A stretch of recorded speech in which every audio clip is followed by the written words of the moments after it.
Channel स्वागत है। जितने लोग हमें देख रहे हैं सभी लोगों को मैं अरविंद अकेला कल्लू बार बार प्रणाम करता हूँ। ये जानना चाहेंगे आप कहाँ पे हैं और किस फिल्म की शूटिंग हुई है? अभी मैं हूँ प्रयागराज में, जहाँ पे हमारी नई फिल्म कलयुगी ब्रह्मचारी की शूटिंग हो रही है और बहुत ही अच्छा लग रहा है, बहुत ही मज़ा आ रहा है क्योंकि ये सेकंड टाइम है मेरा प्रयागराज में। और प्रयागराज इसलिए अच्छा लगता है क्योंकि एक तो यहाँ पे इतने सारे हमारे जो भोजपुरी से प्यार करने वाले दर्शक हैं और जो यहाँ पे इतना सपोर्ट मिलता है सारे लोगों का, मतलब कंफर्ट फील होता है कि नहीं यहाँ पे आके हम लोग कभी भी निश्चिंत होकर कहीं पे शूटिंग करते हैं। और एक से बढ़ के एक लोकेशन है और एक धर्म स्थल भी है कि यहाँ पे आके सुकून मिलता है, मन को बड़ी शांति मिलती है। तो काम के साथ साथ पूजा पाठ भी हो जाता है और सब लोग से मिलना भी हो जाता है। अभी आप जो फिल्म का नाम बताए टाइटल, हाँ, ये कितना यूनिक है और कलयुग में ब्रह्मचारी तो कैसे कोई रह सकता है? देखिए, जैसे मेरा नाम है अरविंद अकेला, तो मैं भी अभी अकेला हूँ ही। तो फिल्म के हिसाब से तो रियल लाइफ नहीं है हमारी, हम तो यही बोलेंगे कलयुगी ब्रह्मचारी। आज के समय में जो ब्रह्मचर्य का पालन करता है बहुत ही मुश्किल होता है, लेकिन जो ब्रह्मचर्य पालन कर लेता है वो बहुत ही मुश्किल का काम है। लेकिन मैंने सुना है कि जो ब्रह्मचर्य पालन करता है और जो वो मतलब क्या बोलते हैं उसको, भगवान के प्रति प्रेम या गुरुओं के प्रति जो उनकी अंदर से भावना होती है, जो गुरु से वचन लेते हैं उनको पूरा करते हैं, तो एक उसका अलग ही भक्ति भाव है। तो इस फिल्म का जो कंसेप्ट है कलयुगी ब्रह्मचारी, आज के समय में ब्रह्मचर्य कौन कौन पालन कर रहा है। आप भी जानते हैं कि कहीं ना कहीं जो हमारे यूथ हैं या बहुत कम लोग हैं जो भक्ति भावना से थोड़ा सा दूरी बना रहे हैं। इसके लिए कहीं ना कहीं हर जगह प्रवचन होते हैं, हर जगह हमारे जो गुरु लोग हैं वो जाते हैं, लोगों को धर्म के प्रति मन में ये देते हैं कि नहीं आप लोग भगवान से जुड़िए। तो इस फिल्म का भी यही कॉन्सेप्ट है कि ब्रह्मचर्य पालन करके क्या उसको वो मंजिल मिलता है या नहीं मिलता है। और बाकी की स्टोरी आप सब लोग को फिल्म देखेंगे तो ही पता चलेगा। बहुत ही अच्छा ड्रामा है, बहुत कॉमेडी है, फाइट है, एक्शन है, रोमांस भी है, एक से बढ़ के एक गाने हैं और मेन बात है कॉन्सेप्ट और सस्पेंस है। कलयुगी ब्रह्मचारी में पहली बात की सस्पेंस है, आपको इंटरवल तक पता चलेगा अगर ये स्टोरी ऐसे जा रही है और इंटरवल के बाद मालूम चलेगा अरे इसकी स्टोरी ये है। तो काफ़ी मज़ा आने वाला है जो हमारे दर्शक इसको देखेंगे। जब आप ब्रह्मचारी का रोल कर रहे हैं तो रंभा और रसी भी होंगी आपका ब्रह्मचर्य तोड़ने के लिए?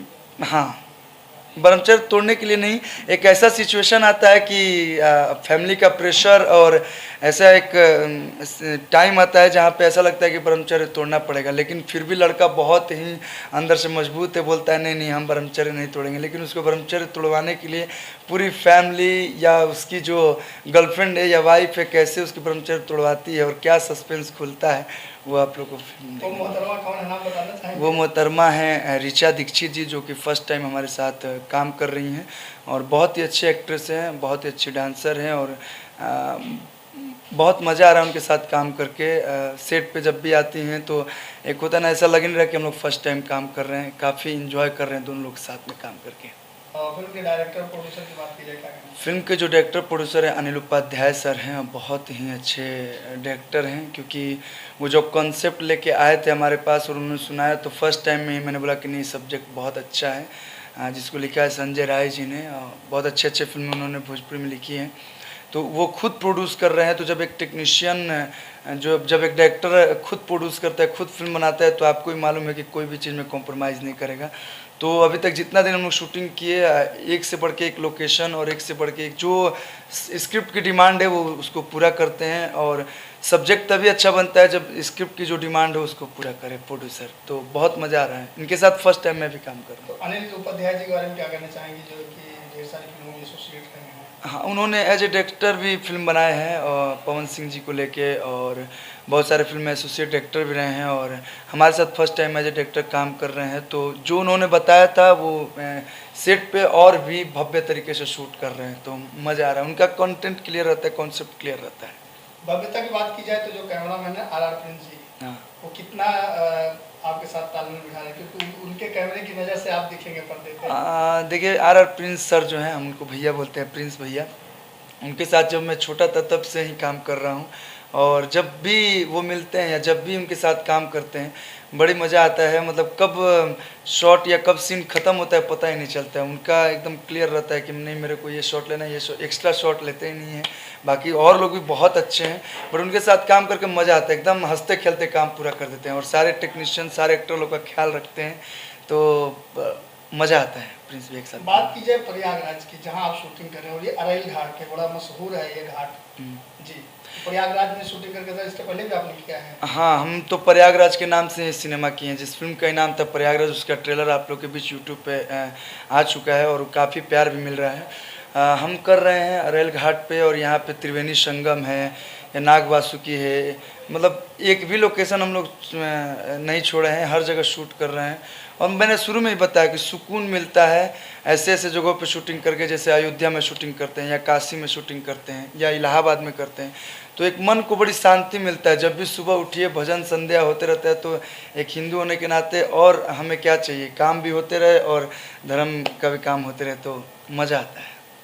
और यहाँ पे एक चीज़ और है, यहाँ के जो हमारे दर्शक है, जो लोग आते हैं, कहीं ना कहीं सारे लोग, सारे स्टूडेंट भी, जैसे महात्मा लोग, गुरुजी लोग तो आते ही हैं, जितने सारे पढ़ने लिखने वाले स्टूडेंट है, जो यूथ है, वो आते हैं। और जब खुशी होती है कि सारे यूथ एक साथ मिलकर बड़ी कोऑपरेट करते हैं, सब पढ़ने लिखने वाले हमारे भाई लोग हैं, वो लोग समझदार हैं, बहुत ही अच्छे तरीके से शूट को वो लोग कंप्लीट करते हैं, क्योंकि उनके बिना हम लोग कुछ नहीं कर पाएंगे, तो वो डिस्टर्बेंस नहीं होता है यहाँ पे। ये आप बात करते हैं गानों की, लेकिन जी आपके ढेर सारे गाने आते रहते हैं और करोड़ों दिलों के आप धड़कन बने हुए हैं। लगा दे चुलिया हुक से लेके अब तक बहुत सारे गाने आए हैं, और अभी आप तो पूरी दुनिया को नचा रहे हैं। पतर की क्या गाना चाहेंगे? नाच रे पतर अभी जो आप सॉन्ग की बात करें, नाच रे पतर की नागिन जैसन, वो सॉन्ग को आप लोग इतना सारा प्यार दिए। फर्स्ट पार्ट को आप लोगों ने 100 मिलियन प्लस व्यूज़ दिया और सेकंड पार्ट को 50 मिलियन प्लस व्यूज़, तो इसके लिए मैं जितना धन्यवाद कहूँगा। एक कलाकार को क्या चाहिए, हम लोग मेहनत करते हैं और उस मेहनत का फल जब आप लोग देखते हैं, सुनते हैं, हमारे गानों पे, हमारे फिल्मों पे डांस करते हैं, तो बहुत मतलब सारा मेहनत किया वो एकदम सफल हो जाता है। तो इस सॉन्ग को आप लोग प्यार दिए। और नागिन धुन एक ऐसा धुन है कि कोई भी फंक्शन हो बिना उस धुन के कंप्लीट नहीं होता, तो हमने वो ट्यून को लिया और सारे गामा हम भोजपुरी से वो गाना रिलीज हुआ, और उस गाने पे आप लोग काफ़ी प्यार देने, इसके लिए दिल से शुक्रिया। म्यूजिक डायरेक्टर हमारे छोटे भाई प्रियांशु सिंह, राइटर आशुतोष तिवारी जी को भी थैंक यू, पूरी टीम को दिल से बहुत बहुत धन्यवाद, और सारे दर्शकों और मीडिया बंधु सभी लोगों को, क्योंकि आप लोगों ने भी बहुत कवरेज किया उस सॉन्ग को, तो दिल से शुक्रिया आप सभी का। भैया इसमें बात करें, नाच रे पतर की आता है, फिर 2.0 आता है। ये मतलब 2 तो होता है, लेकिन 2.0 का माजरा क्या है, वो थोड़ा समझा। भोजपुरी में जैसे हमसे लोगों को आशा रहती है कि कुछ नया करेंगे, तो हिंदी में मैंने देखा था कि 2.0 आता है, तो सारे गामा के जो हेड है, जो भोजपुरी का काम देखते हैं, बद्रीनाथ झा जी, उन्होंने ही बोला कि भाई कुछ करते हैं, अलग करते हैं, तो जिए ना देबू काय पत्थर को हिट हुआ, तो उसका 2.0 लाए थे, उसको भी प्यार लोग दिए, लेकिन तब पर भी हम लोग का जी नहीं भरा। और 2.0 में ये है कि म्यूजिक चेंज है और वीडियो चेंज है, काफ़ी VIP तरीके से उस वीडियो को बनाया गया है और दर्शक काफ़ी प्यार दे रहे हैं। और वो गाना यूट्यूब पे 2 नंबर पे काफ़ी दिनों तक ट्रेंड किया, और आज के समय में यूट्यूब पे 100 वीडियो में सर्वश्रेष्ठ वीडियो में 11 और 13 नंबर पे ट्रेंड कर रहा है। तो भोजपुरी के लिए और हमारे लिए तो खुशी की बात ये है, हम भोजपुरी गाते हैं, हमारी भोजपुरी आज यूट्यूब पे हमारे इंडिया में, हमारे वर्ल्ड में ट्रेंड कर रहा है, तो हम लोग के लिए बड़ी गर्व की बात है। तो कितना मिलियन तक उसके व्यूज हो चुके हैं? अगर सारा कुछ मिला दिया जाए 1, 2 और डीजे, तो 200 मिलियन प्लस व्यूज हो गए हैं। और अगला क्या धमाका नुकसान पत्थर की बात? अगला सॉन्ग आते रहेंगे, और क्योंकि अब तो पहले क्या था कि एक CD आता था, उसमें 9 गाने होते थे, अब तो रोज़ गाने आते, लेकिन रोज़ नहीं, हमारे 4-5 दिन पे एक गाने आते हैं। अभी एक गाना आया वर्ल्ड वाइड रिकॉर्ड से, प्रपोज कर रही हो कि गोद ले रही हो। आजकल बाबू सोना बच्चा ज़्यादा हो रहा है, लड़कियां आजकल अपने बॉयफ्रेंड को बाबू बाबू ज़्यादा बोलती हैं, तो उसी पे मैंने सत्य घटना पे गाना गा दिया है। और दर्शक लोग जो हमारे भाई लोग हैं, वो लोग तो हंस रहे हैं, लेकिन कुछ लड़कियों का कंप्लेन भी आ गया कि देखिए हम लोग ऐसा नहीं, वो प्यार से हम लोग बोलते हैं। तो जितने सारे लोग अगर नहीं सुने हैं, तो प्रपोज कर रही हो कि गोद ले रही हो जरूर सुने। फोन में किनका सबसे ज़्यादा महत्वपूर्ण फोन किसका था जो ये कंप्लेन? नहीं, मैसेज में बहुत सारे लड़कियों का मैसेज आया। इंस्टाग्राम पे मैंने रील्स बनाया, तो उस पर भी मैसेज आया कि हम लोग बाबू सोना प्यार से बोलते हैं, आपने तो उसको कुछ अलग ही धारणा दे दिया। तो मैंने बोला बाबू सोना बोलिए, लेकिन थोड़ा कम बोलिए, आजकल ज़्यादा हो रहा है ना फ़ोन पे बाबू कैसे हो, बाबू कैसे हो, तो उसी पे मैंने ये गाना गाया था। चलिए, ये भी एक आपके लिए खुशी की बात है कि रिएक्शन आ रहे हैं हाँ। और लोगों के ध्यान मेरे गाने पहुंच रहे हैं। नहीं, मुझे अच्छा लगता है अगर कि कोई मैसेज करता है तो उस मैसेज का जवाब देना कोशिश करता हूँ। जब भी टाइम मिले हम मैसेज का रिप्लाई कर देते हैं। 2 लाइन सुना दीजिए।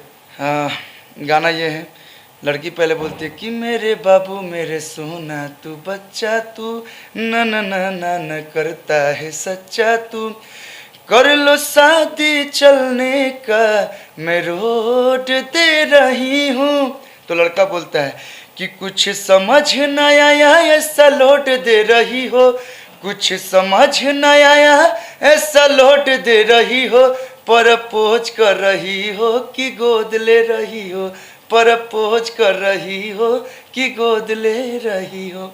Thank you. ये गाना आपने वहाँ दुबई में गाया था। हाँ, दुबई में शूट किए थे हम तो लोग। बताना चाहे दुबई में कितना एंजॉय किया था इस गाने की? भोजपुरी एल्बम की शूटिंग, फिल्मों की शूटिंग तो बाहर गांव में होती है। एल्बम की शूटिंग मैं फर्स्ट टाइम करने दुबई गया था, वर्ल्ड वाइड रिकॉर्ड्स के माध्यम से, रत्नाकर सर के माध्यम से, और बहुत मज़ा आया। और वहाँ का एक हाईलाइट है कि जब भी हम लोग इस सॉन्ग पे डांस कर रहे थे और जब रोड से हमारे बिहार यूपी के लोग गुजरते थे और जब लुक देते थे और जब पहचानते थे और आके फ़ोटो लेते थे, तो मतलब एक अपने आप में बड़ी खुशी होती है कि चलो देश के बाहर भी हमारे इतने भाई जो भोजपुरी से प्रेम करते हैं। हम लोग बोलते हैं कि भोजपुरी देश विदेश में लोग सुनते हैं, देखते हैं, लेकिन जब वहाँ पे जाके फील हुआ कि नहीं, हमारे लोग इतने हैं हमारे भाषा को प्यार करने वाले। तो बस मैं यही कहूँगा कि आप लोग इस भाषा से ऐसे जुड़े रहिए, इसके जितने कलाकार हैं उन सबसे जुड़े रहिए और अपना प्यार और आशीर्वाद देते रहिए। भैया, बात करें जो है फिल्म अवार्ड की, मुंबई में एक